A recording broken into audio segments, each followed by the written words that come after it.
So everyone, I think it's worth noting as well, Belgium has not filed an appeal of the Balogun ruling, but did ask FIFA for a written explanation. FIFA took that request as an appeal. JD. Here we go. Do you agree with the decision of what FIFA have just done to suspend this red card? It's so interesting watching it from both sides of the coin. So I can understand exactly how the US feel in terms of the actual incident itself probably didn't require a red card. And we've all reflected upon that there was an intervention from the video assistants who didn't feel or pretty much showed that they've probably never played football before in their lives, right? They didn't understand the magnitude of what was actually happening between two players and a jostle or a clash that you could see at any point on the pitch. Then I can understand the Belgium appeal. And I think both my teammates have alluded it to today.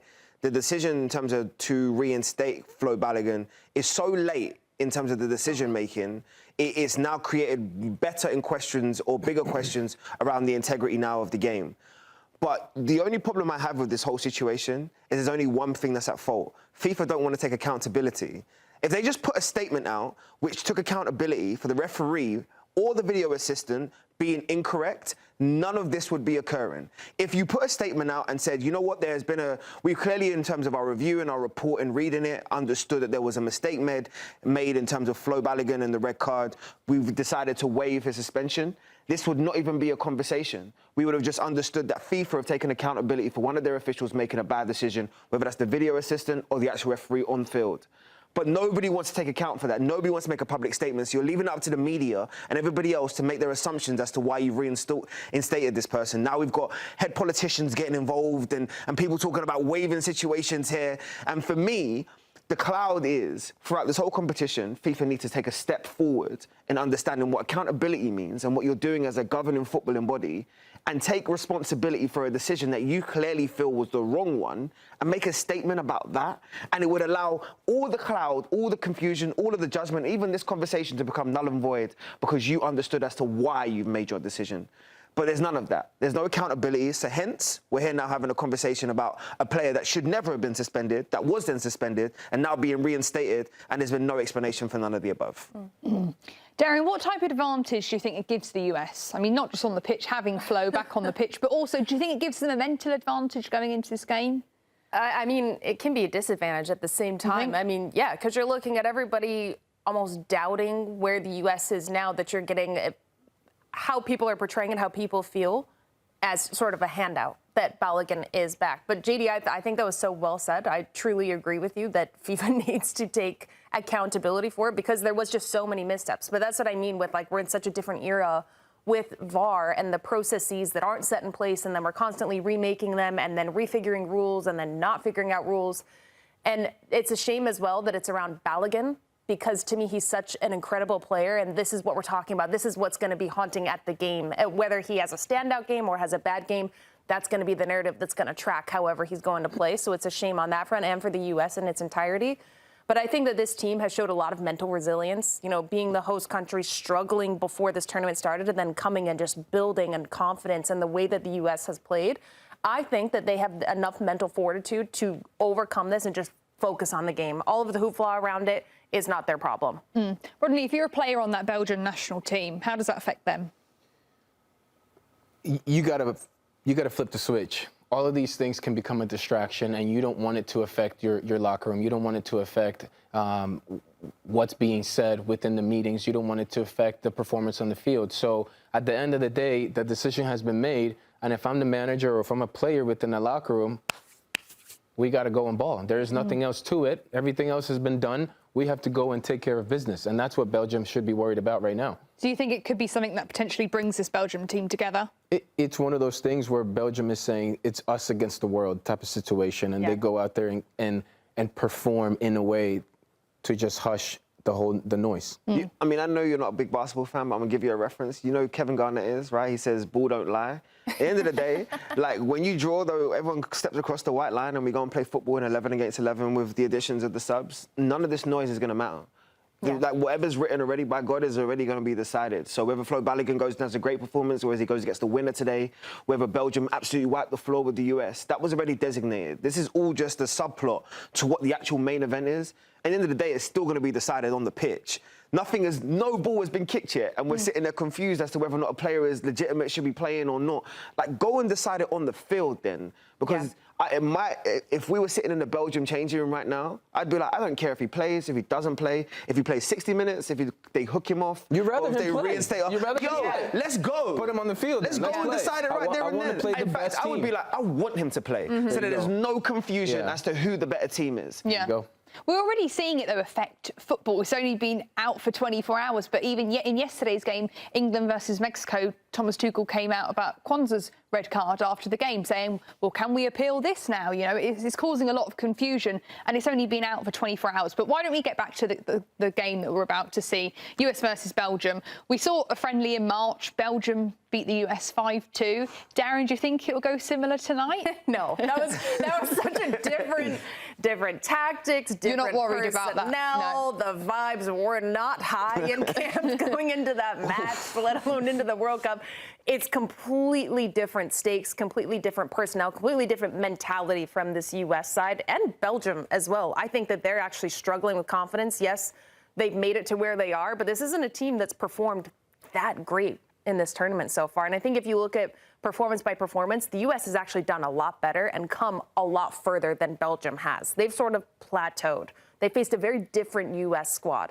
And the fact that it's on home soil, the crowd backing them, all of this issue in the media, the fact that we're talking about it, I think that it's just even more motivation for both of these sides. I think you both said it well. Once the game starts, it's the game. That's all that matters. But I think it's going to be much, much more competitive from the U.S. end than what we saw in that friendly. Mm-hmm. Rodney, how do you see it going tonight? It's going to be a battle. At the end of the day, it's about the quality on the field. We talked about when that whistle blows, it's football.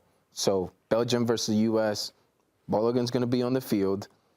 Everyone has to get over that. And as a matter of fact, we want to have Balogun on the field. As a fan, you want to have him on the field. If you're a Belgium player, you want him on the field. If you're a fan of the Belgian national team, you want him on the field. So this is going to make for an incredible story, regardless of what the score may be for the U.S. For football as a whole, this is changing the game. OK, then, everyone, we've talked bigger picture about these teams, but there are some very interesting matchups we're about to be seeing. For example, Jeremy Doku versus Alex Freeman. So that brings us to our segment presented by Nintendo Switch 2. Who do you think will have more success in this matchup, JayDee? Doku or Freeman? I love what Alex Freeman's done within this tournament. I wasn't actually aware of his background in terms of his father as well, being an all-time great in the NFL as well. So the family history, the storyline, everything that Alex Freeman's had, the momentum has been fantastic. Now, this is where I really get to see how good you are on the pitch, because that is one of the most fearful wingers in world football. His sharpness, how good he is, the transitions, oh my gosh, listen to me. If you're going to get cold sweats, Jeremy Doku will give you cold sweats. Not because he's going to drop his shoulder 1,000 times and you don't know which way he's going to go, but he's really going to test Alex Freeman to how good he is on the pitch. So all of the narrative, all of the conversations, all of the Good Morning, I think it's Good Morning America interviews, that's all great. But at the end of the day, you need to turn up in this moment. And he's got one of the hardest matchups, but his determination and how well he plays could actually be a massive factor, because I do see Belgium have an over-reliance on what Jeremy Doku can do in the final third. OK. So more success, Doku, Freeman. You've got to give me an answer.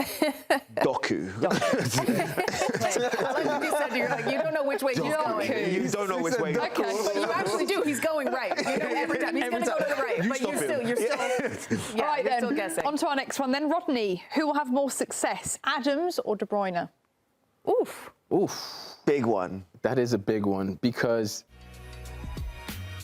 Tyler Adams' job is to anchor and to hold and to stop KDB from pinging the ball wherever he wants.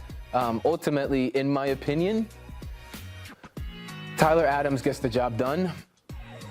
Strong player, has to have his best defensive performance, and tactically he has to be in the right place at the right time. I don't think Kevin De Bruyne is the same Kevin De Bruyne as the past. Tyler Adams gets the best of him. Wow, that's a big statement. You're jumping in your seat. It's tough because you have to think about De Bruyne and where he plays, and he can be on the top of the D and still ping a ball on a dime. He'll drop off and ping it. You're right. Yeah, he'll adapt to, I think, avoiding Tyler Adams because he has an engine. He's not afraid to hit you. He's not afraid to be a menace in the middle of the pitch. So All right, then. That's a tough one. Good matchup there. Another good matchup. Darian, who will have more success in this one, Richards or Lukaku? This is tough because Lukaku's been efficient. I mean, he's got the 2 goals. He's come in. He's looked dangerous. He's building in minutes. But Chris Richards is steady Eddie in this tournament. I've got to go with our American Chris Richards. I just think he's been so confident. He's a true leader. He very rarely missteps, and I think against a Lukaku who as well is not the same Lukaku that we've known from the past, he's going to be just on him, not give him the space to turn and get a shot off, and I think matches him in physical stature. So Chris Richards. You like that, JayDee? I'm nervous for Chris Richards. I'm not being real. This isn't because Romelu Lukaku is who he is in the past, but it's just like when he, and I mean this like respectfully, when he puts his body in between you and the ball, I just don't think there's a defender in world football that's going to get there. He could roll either way, and he's getting sharper because he's had a lot of injury problems in terms of domestically, and now I'm seeing him sort of get better and better as the competition goes on. Yeah, pray for Chris, man. Pray for Chris. That's another one. This is where we see what Chris Richards is really made of, though. Big facts, because now we're about to see if you can actually step up against somebody that you know has an absolute presence and you know you can't give half a chance to. This is a massive opportunity. This whole American back line, whether it's a 3 or a 5, everybody's got to have one of them games. Yeah. Everybody's got to be on point. Very intriguing matchups in this one tonight, everybody. We've got some fun comments. Lukaku will eat Richards, literally. Literally, he will eat Richards. We'll have to wait and see until a bit later. Everybody, we have got Buckets back in studio for some bets in this game. Buckets, great to see you again. What have you got for us? Great to see you guys as well. My one goal by the end of my time here in the studio is to learn what to do with my hands. I am so uncomfortable and I don't know what to do, but We'll come, bro. I will get there. I got 2 player props for everyone. I got one for the USA fans and I got one for the Belgian fans here. When you're betting on a player prop, looking at a player to score or assist, you can either bet on the numbers or you can bet on the narrative. With Balogun, we're kind of getting both. I mean, already 3 goals in this World Cup so far, but the storylines are just going to be unreal if he manages to get on the score sheet. All kind of controversy. I'm the betting guy. I don't have to talk about it. I'll leave that to you guys. But him to score or assist at plus money is something I'm taking regardless of the opponent every single time with the form he's in. I expect him to get on the score sheet in one way or the other. And then bet number 2.